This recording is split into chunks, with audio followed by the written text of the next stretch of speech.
Hi, I'm Firefighter Erskine with the Ventura County Fire Department. Today we're at Firehouse 27, which is actually very similar to your home. We're here for 24 hours a day. We eat, sleep, and train here.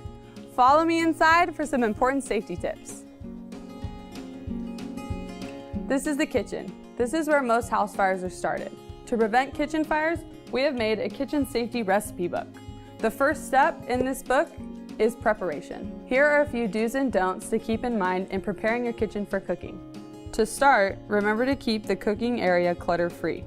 Don't overload cords, electrical appliances for overall kitchen safety.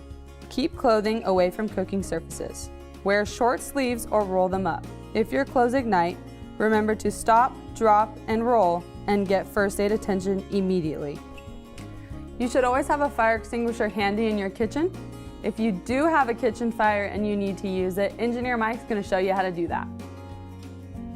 If there's a small fire in your home, you can use a fire extinguisher. You're going to use the pass method. You're going to go ahead and pull, aim, squeeze, and sweep. And that's how you put the fire out. Thanks, Mike. Now that we prepared the kitchen for cooking, we're going to go over the 5 ingredients for kitchen safety. The first ingredient is keep an eye on what you fry. Nearly 2/3 of all kitchen fires start on the range or cooktop. Don't leave food unattended on the burners or the stovetop, especially if you are frying food. If you have to step away from the stove or leave the kitchen, turn off the heat or flame and remove the pan from the burner. The second ingredient, stand by your pan.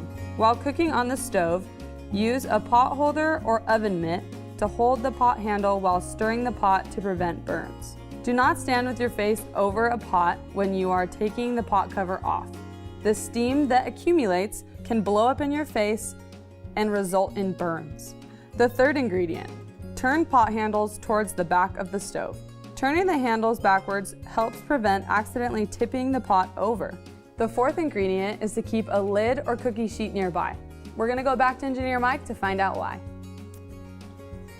Fire needs 3 things to exist. It needs fuel, oxygen, and heat. Here we have all 3. I'm going to show you the simplest and most effective way to extinguish a grease or an oil fire. And that's simply to cover it up.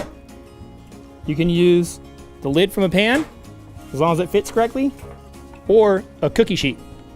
You're going to want to leave the lid on until it cools down, and always remember to turn the heat off also to the fuel. If you take the lid off too soon, it'll reignite. And that's how you extinguish an oil fire. Adding water to a grease fire is very dangerous. The water is heavier than the oil, so the oil rises to the top.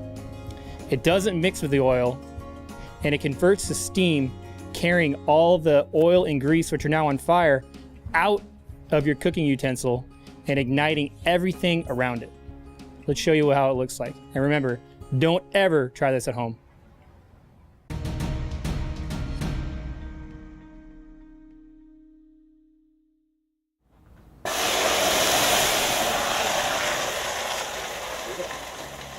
Thanks, Engineer Mike. Now for our 5th ingredient, microwave and oven safety.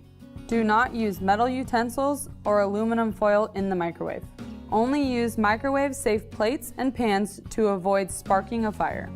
For the oven, make sure it's empty before you turn it on. Be vigilant and careful when opening and removing hot items. Use an oven mitt. Turn off the oven as soon as you are done baking. In a lot of cookbooks, there is an extra section in the back with more good information. Our recipe book has one of those as well.